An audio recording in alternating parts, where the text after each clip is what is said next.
Bon bah voilà, hein. J'ai quitté Kyoto, je suis de retour. Salut, c'est Roméo de Merci Japon. Je sors de ma douche, donc j'ai encore des boutons rouges comme d'habitude parce que l'eau est trop chaude ici. Là du coup je reviens de Kyoto après un mois sur Kyoto, même si je faisais des allers-retours pour aller à Kobe, pour aller à Osaka. Le mois d'avril va être très chargé, donc vous inquiétez pas, vous aurez des vlogs, c'est certain. Du coup aujourd'hui je voulais absolument vous parler de la cérémonie du thé, donc qui est quelque chose de pour le coup typiquement japonais que j'ai eu la chance de faire. Et donc voilà, je voulais absolument vous raconter comment c'était, vous montrer des photos. J'espère que ça va vous plaire. C'est une sorte de petit story time, même si c'est pas vraiment un story time parce qu'il n'y a pas eu un truc incroyable ou quoi, c'est juste une cérémonie du thé. Mais voilà, je voulais vous raconter.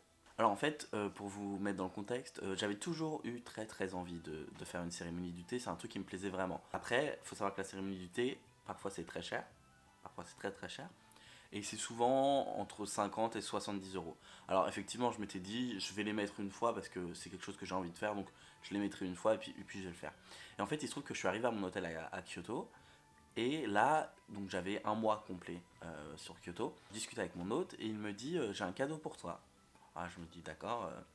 Et puis quelques heures plus tard, il vient avec un petit papier avec marqué invitation pour la cérémonie du thé. Alors là, j'étais en mode est-ce que c'est vraiment une cérémonie du thé? Est-ce qu'il va juste me donner une. Bref, je me suis dit oh, c'est trop cool. Voilà. Donc j'attends 10 jours. 10 jours passent, voilà ma première cérémonie du thé, donc j'y vais. C'était juste à côté de mon hôtel, donc je rentre dans une salle.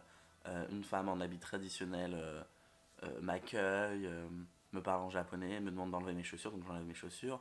On me fait monter à l'étage dans une toute petite salle. Et là, je découvre un japonais qui, pour le coup, lui, bosse pour l'office de tourisme de Kyoto.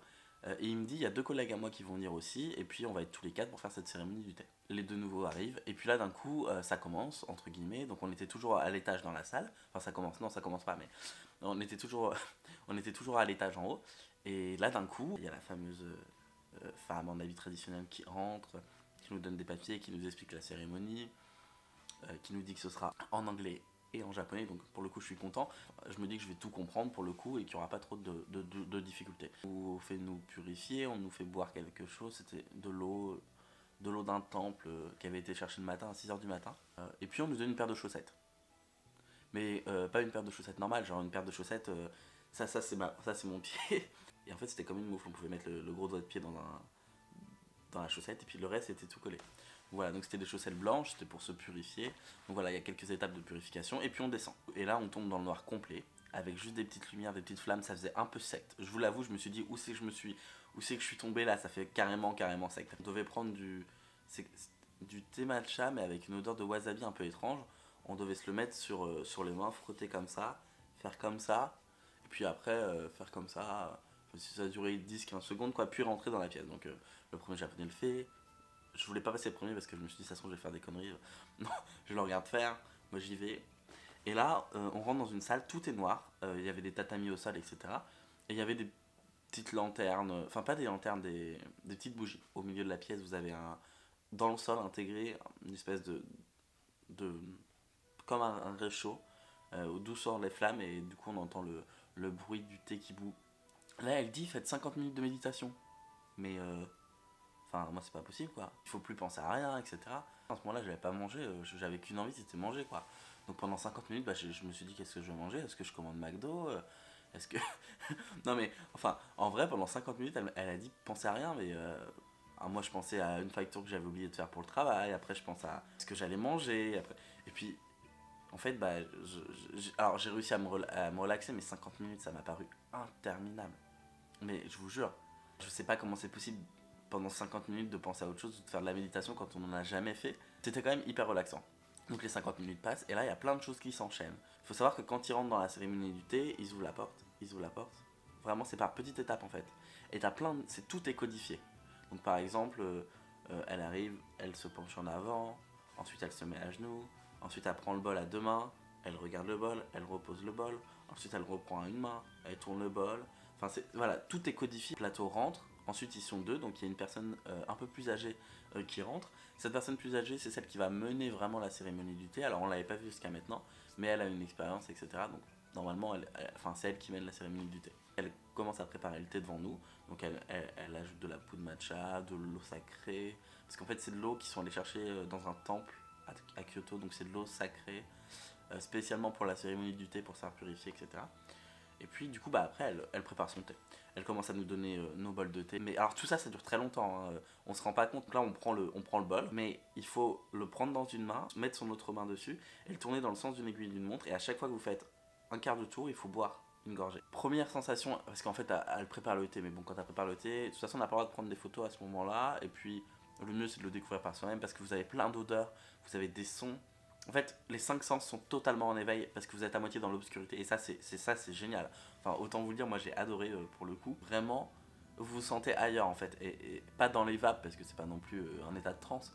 Mais c'est vraiment génial comme sensation. Et tu sens vraiment que t'es dans une autre culture, que tu comprends pourquoi t'es là en fait. Alors, le thé, elle demande si on le veut vraiment chaud ou pas. Parce que les Japonais boivent très chaud. J'ai dit que je le voulais comme tout le monde. Et bon, j'ai pas eu trop de problèmes. Pourtant, je crains un peu le chaud, mais ça a été. Par contre, le thé était très fort. Après, il était bon. C'était du très bon thé, je pense. Elle nous donne un bol chacun. Le bol est identique. C'était un petit bol noir. Ça, c'était pour ma première cérémonie du thé parce que derrière, il m'est arrivé. J'ai eu la chance d'en faire une deuxième et je vous raconte après. Une privée en plus, rien que pour moi. Et donc, elle nous dit prenez votre bol dans la main maintenant qu'il est terminé et caressez-le bien et retenez la forme. Mais pourtant, pour moi, les 4 bols, on était dans l'obscurité. Ils étaient identiques. Ils étaient tous noirs. Et en fait, donc on se dit ok, tout le monde repose son bol, elle part, et un bol revient caché sous une soucoupe. Et là, chacun de notre tour, on touche ce fameux bol, et ils nous disent à qui appartient le bol. Et là, on se dit bah pourquoi. Et là, ils nous disent en fait, ce que vous saviez pas, c'est que les 4 bols, ils ont été taillés différemment, donc ils n'ont pas du tout la même forme sur les côtés. Alors il y en a qui sont lisses, il y en a qui ont des petits carrés sur le côté, mais en fait, enfin moi j'ai pas du tout su reconnaître que c'était le mien. Elle demande qui est sûr que c'est pas le sien. Évidemment, je lève la main, sûr que c'était pas le mien, et bah si c'était le mien. Donc c'était drôle. La cérémonie se termine petit à petit, les bougies s'éteignent, la lumière se rallume. Et là, à la fin de cette cérémonie, on a moyen de poser des questions sur pourquoi la cérémonie elle est faite comme ça, pourquoi c'est comme ceci, pourquoi c'est comme cela. C'est vraiment quelque chose que j'ai adoré pour le coup. Donc voilà, donc c'était génial. Je vous ai mis quelques photos et j'espère que ça vous donnera envie de le faire. C'est tout à fait possible de réserver, je vous mettrai les liens en description, vous pouvez les contacter sur Instagram, vous pouvez les contacter par mail sur leur site internet. Je les remercie énormément pour ce cadeau. J'ai pas été payé du tout pour dire ça parce que c'est vraiment un cadeau de mon hôte, mais c'était une expérience exceptionnelle. En fait, il se trouve qu'il y a plusieurs types de cérémonies du thé au Japon. Et là, c'est quelque chose qui est un peu particulier. Ils expliquent au début dans une feuille pourquoi c'est particulier et pourquoi ça diffère du Japon. Et c'est vraiment quelque chose dont je me souviendrai très longtemps au Japon parce que c'était unique. La seule chose dont j'étais triste, c'est qu'en fait, j'ai pas pu prendre de photos ce moment-là parce qu'en fait, il se trouve que le papier que j'avais reçu la veille, c'était merci d'éviter de prendre des photos. J'en parle à l'autre quelques jours plus tard et je lui dis ah, c'est dommage, j'ai pas pu prendre de photos. Il me fait ah, d'accord, bon. Je dis j'aurais bien aimé en faire un article sur mon blog. Et là, la veille de mon départ, j'ai l'autre qui vient me voir et qui me dit est-ce que t'es disponible ce soir? Je dis oui. Et là, il me dit ok, bon, et bah dans ce cas-là, ce que je te propose, c'est d'aller faire des photos pour une cérémonie du thé. Et je me dis waouh, ok, genre, enfin, ok. Il me dit comme ça fera des photos pour tes articles. Je rentre dans une salle, il y avait 2 japonais en pleine cérémonie du thé. Enfin, je pensais que c'était en pleine cérémonie du thé, donc je m'assois. Ils me demandent comment je vais, etc. Et au moment donné où je m'assois, ils me disent bon, bah pour nous c'est terminé, du coup, nous on sort. J'avais mon appareil photo, donc je prends 2-3 photos. En plus, durant la période des sakura, la pièce elle a un peu changé. Il y a des arbres, il y a des cerisiers en fleurs, etc. dans la pièce. Donc ça ajoute un vrai truc que moi j'avais pas il y a quelques jours auparavant. Et là, on m'annonce que je vais avoir une cérémonie du thé privée, rien que pour moi. Et là, encore une fois, j'étais un peu choqué, en mode ah ouais, quand même. Et là encore, c'était génial. Durant la cérémonie du thé, on vous donne aussi un petit gâteau. J'ai craché un molar.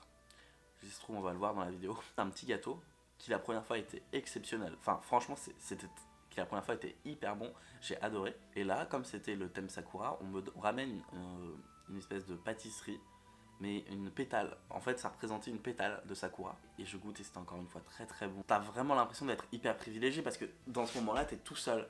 Et tu te dis, mais c'est ouf de pouvoir vivre ça une deuxième fois. Ça restera un de mes plus beaux souvenirs à Kyoto. Et je pense en fait un de mes souvenirs les plus marquants de tout le Japon. Je vous invite à les contacter si jamais vous avez envie de faire une cérémonie du thé à Kyoto parce que vraiment elle est particulière et vraiment ça vaut le coup. Vous allez vivre une vraie expérience à la japonaise et vous serez loin des chemins touristiques. Et ça c'est intéressant. Je voulais vous partager cette expérience incroyable. J'espère que les petites photos que je vous ai mis vous ont plu. C'est les photos du coup que j'ai pu prendre seulement lors de ma deuxième cérémonie privée. Mais ne vous inquiétez pas, les vlogs reviennent très vite. Je vais aller à Wakayama dans les prochains jours. Ensuite, je vais en Corée du Sud. Et puis ensuite, je viens un jour à Osaka. Et puis je reprends l'avion pour aller à Niigata. J'ai vraiment très très hâte. de découvrir cette partie du Japon que je ne connais pas du tout. Je vous remercie beaucoup, je vous dis à bientôt pour une nouvelle vidéo. Et surtout n'oubliez pas de vous abonner, de commenter, de mettre un like si vous avez apprécié la vidéo. A très bientôt, bye.